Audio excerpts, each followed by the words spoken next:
Time to get serious about the John Deere 80C that I bought a while back. I bought it without a thumb, and I knew it needed to have one, and it's been 2 years, and I'm at the point now where I'm ready to tap into the hydraulics. For me, that's been the sticking point, as it were, because there's a lot of stuff there. So anyways, I'm going to try to walk you through this as best I can and show you how it's done. So this is the valve body, also known as the valve manifold in my terminology. So one thing to note is there are a ton of connections there, and they're all make sense. But the way this valve works is everything is on a single level. Every single one of these is a different level and controls a different unit. So as you look through there, there's one level that does not have anything attached to it. So if we count down 1 here, 2 there, 3 there, and then the 4th level here, we have nothing attached. So that's the level I'm going to be tapping into. One thing to note about this, in typical John Deere fashion, the ports on this are all British parallel pipe. So that makes things convenient. John Deere loves to sell you their proprietary fittings, which don't have any description to them whatsoever except for a part number. So I'm going to try to give you some part descriptions and IDs, so it'll be easier for you to order aftermarket and much cheaper parts. So I do have a kit that I'm working with as well that does have a number of John Deere parts on it, and I'd love to tell you what those fittings are, and I'll do my best to do so. So in researching the parts that I needed, one of the things I discovered was there is a extra kit you can get for auxiliary hydraulics, like a thumb or a hammer or something like that. They make kits for virtually every machine, and they stopped making them for the 80. And it's really just an accumulation of parts. This is that was the part number for the kit that I bought, and here's the instructions. And it says, go to John Deere for the latest instructions on how to install this thing. They don't have them. Called them several times. This kit is for a John Deere 85G, as in grower, and doesn't entirely fit to my machine, but they've been using that same valve body manifold for ever, and it's used in lots of John Deere MIDI machines like this, and also the Hitachi, of course. It came with several things, most importantly this right here, and I'll give you that, zoom in on that, see that part number there. That is a very expensive part, brand new. It's about $900. I bought the kit for about $700, and it came with all the fittings, the wiring harness. I've made this piece here to attach the solenoid valve. You got all of these fittings that came in the kit. You can look it up online. I'm not going to show you all the part numbers. I also got 2 hoses here and 2 hoses there, 2 longer ones, 2 shorter ones. Those are to make the connections on the excavator itself into the valve body. And I don't know the exact order here. I haven't looked at it yet, although that looks like it says maybe tank. So that would be tank. We're going to have power in, or flow in, and then to the different sides of the valve body to control the spool inside of the valve on the tractor, and then a tank drain. So we got 4 hoses for 4 ports there. What didn't come with the kit, which you're also going to need, first things first, is a relief valve. This is a standard John Deere relief valve. Bought it online for 1/3 the price. You're also going to need something to control that valve. This is a Sure Grip, and it's just a momentary button. You hold it down and it opens or closes. You can also add a trigger if you were going to do a hammer or something like that. That's going to be unfunctional for me. I'm just using the buttons. You buy these, that thread pattern is part of the as part of the handle itself, and it matches the John Deere part number. So I worked with a hydraulic outfit to source that, and when I bought it, I made sure I bought one with a long handle, not knowing where I was going to connect up. And so anyway, you'll need that. What you'll also going to need is a couple of fittings to go into your manifold that will then connect up to the hard lines going out to your cylinder. So here are the two part numbers that John Deere says I need. Obviously Hitachi, and then here's the other one. All right, 4189602. That one I'm going to keep. So like I said before, that manifold is British parallel pipe. So that is that fitting. It's like an SAE O-ring, but it's British parallel pipe. And the other side on this is number 8 Orphace. So that will match the fitting that's on my hard lines that go up over the boom. This is the part that John Deere recommended, and the problem with it is the Orphace side. That is a -12 fitting. That's way bigger than my -8, and it's just going to be in the way. There's no reason for it. The other side is still a -8 1/2 inch, I think is what they call it. But it was just too big, and so I'm going to resell that one or send it back. I ended up buying this piece right here, 6002-08-08. So what that means is you have the 1/2 inch British parallel pipe, and then you have the number 8 Orphace. So it's going to match this piece right here, same orientation, and I'll have two number 8s going out to my hard hydraulic lines and then out to my cylinder and controlling the unit. So that's where I'm at now. I'll show you some parts installed in just a minute. Let me start with some hydraulic lines. I had some steel lines bent up to match the existing hydraulic line system that was in there. I've been doing a mini restoration on this machine. It came from back east and had a lot of rust on it. But this right here is my new line. There's another one on the other side, which you can't hardly see. I'll see if I can get out over there. So I built the back here to match the existing ones that are up there. Those are new, and I plumbed it. So, and having this fitting applied, the hose or the pipe is 3/4 inch American SAE. So I had the closest fitting I could get, which is a -8 put on there. So the -8 is going to be a common thread on this, but you can see it turned out pretty good getting them all matched up. And it goes way out over the boom. Let's get over there. See. So pretty nice. So we got our first fitting that will go to the thumb back there. There's a second one right there. They both have caps on them. We have the relief valve in. We have the spool control fitting there. And another one here in the back. You can see that new shiny bit there. And that's where I'm at this point. So I just wanted to show these two part numbers here. These both went into the spool control section, where it's a fitting that you'll connect up to control that spool valve, which will then indicate whether the thumb goes up or down or in or out, depending on how you want to look at it. And I can't remember which one of these is which, but one was a 45, one was a 90. Frankly, may have been better to have both 90s, but this is what I had in my kit, and it works pretty good still. So hopefully this is all making sense to everyone. Today I tackled some of the plumbing hydraulics, particularly the pilot controls, and I'm starting here so you understand where you have to connect to these things. So we're gonna go underneath this bad boy. Bear with me here, folks. To here.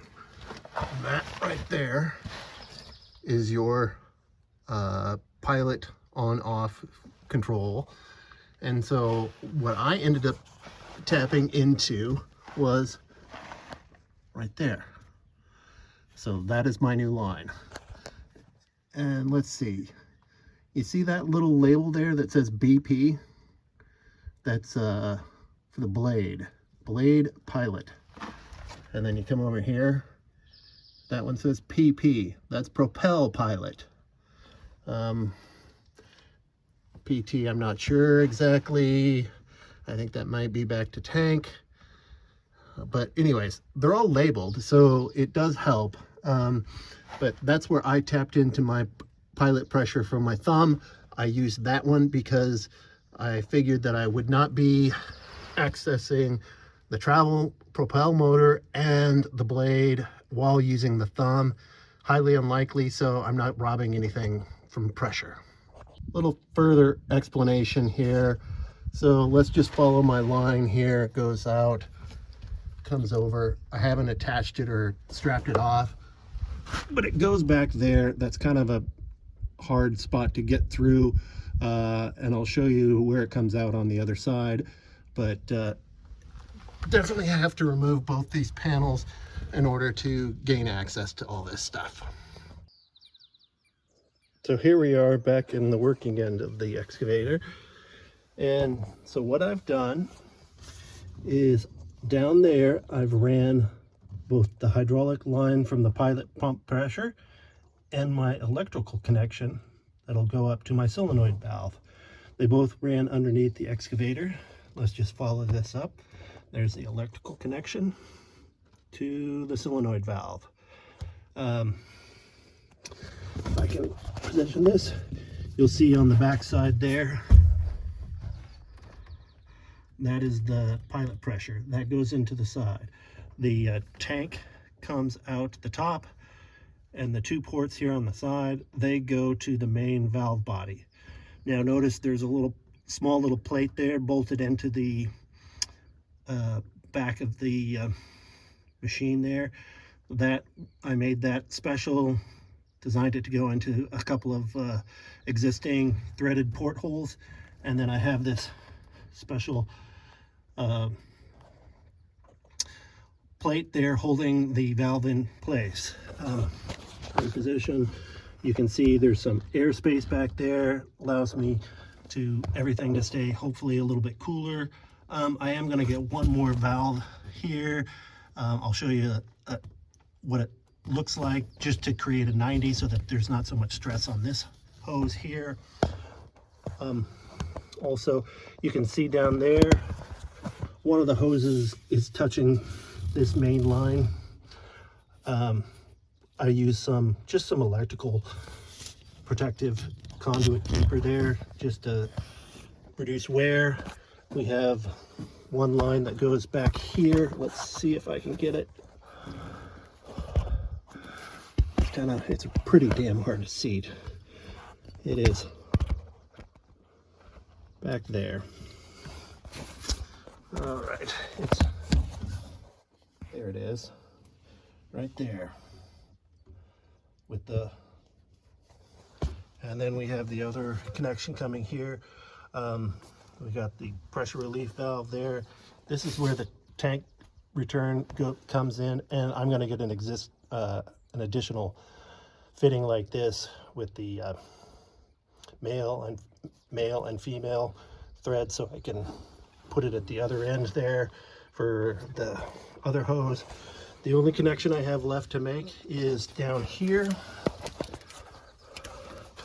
and it's very tight in there as well. You see that fitting over there. There's another one in the back. There's the other one in the back. Those will go to my hydraulic lines that are right here and right here, which will eventually follow up and over the boom and come out way on the other end right here and over on the other side, and will connect up to my hydraulic cylinder. I'm working on the cab now. I just ran the electrical line, so we'll get that all connected up using the relay switches and connected up to auxiliary line in the fuse box so that it's all fuse power. Quick note, installing the handle here, the cable runs on the underneath side, and there's a little slot that it goes into there, just on that one side. But notice this little boot actually has an orientation, and I didn't notice it at first, has an orientation that it needs to be, and I'm 180 degrees out. That's after I got my cable all routed. So undo, redo. So I did want to cover the electrical as well here, the connections. So we're starting with the fuse box here. And ideally you'd like to have a fused switch or fuse line. So this is the fuse box. And if you look right there, it says auxiliary.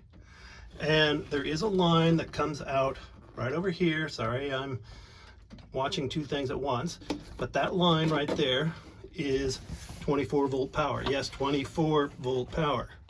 So what I've done is I need to put some protective tape on that, but I've ran it down into here. Now, if you can see the connections, what I have back there is a couple of relays. They're bolted into the side of the chase. So the lines come out from the throttle control, the handle control, and then they connect up to, there's a hot line that goes to both buttons and a hot line that returns back, and they control up to the relay, and then the relay sends the power directly from this 12 volt or 24 volt line off to my hydraulic solenoid. And it does work. There are some open lines there. They had some extra controls in there, just extra lines, frankly, in the handle. And again, that is a sure grip handle there, threaded to match and mate onto a John Deere arm control. So there you go. So the pressure test, why do we do it? Let me just explain it pretty quickly for those who don't know. So there's the bucket.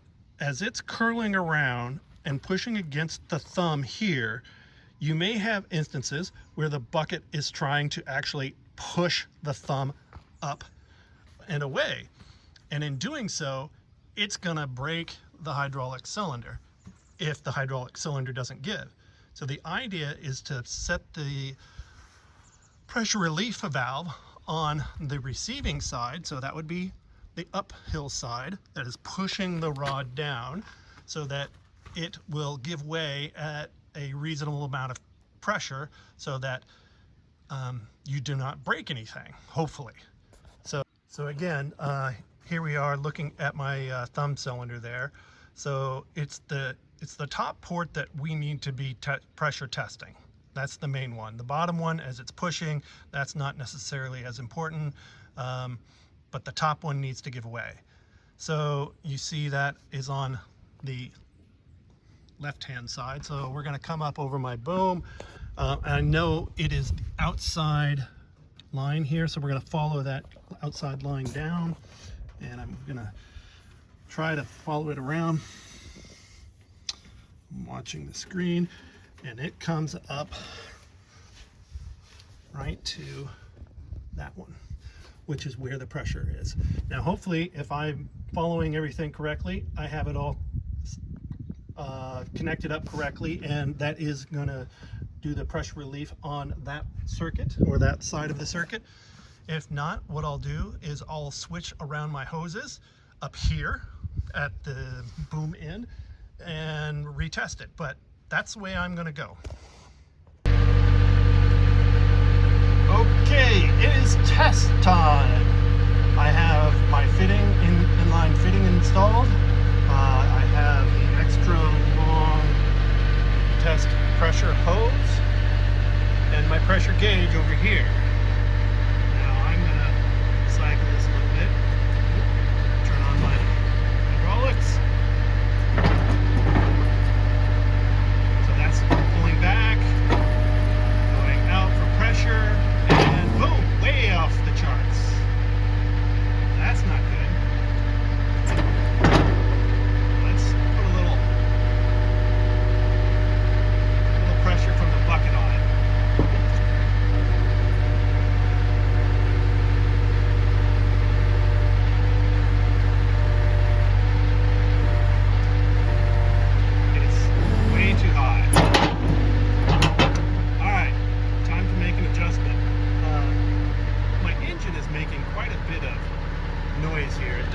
normally sound like that. So that's that strange noise you hear. I'm not going to be able to adjust this while I show you.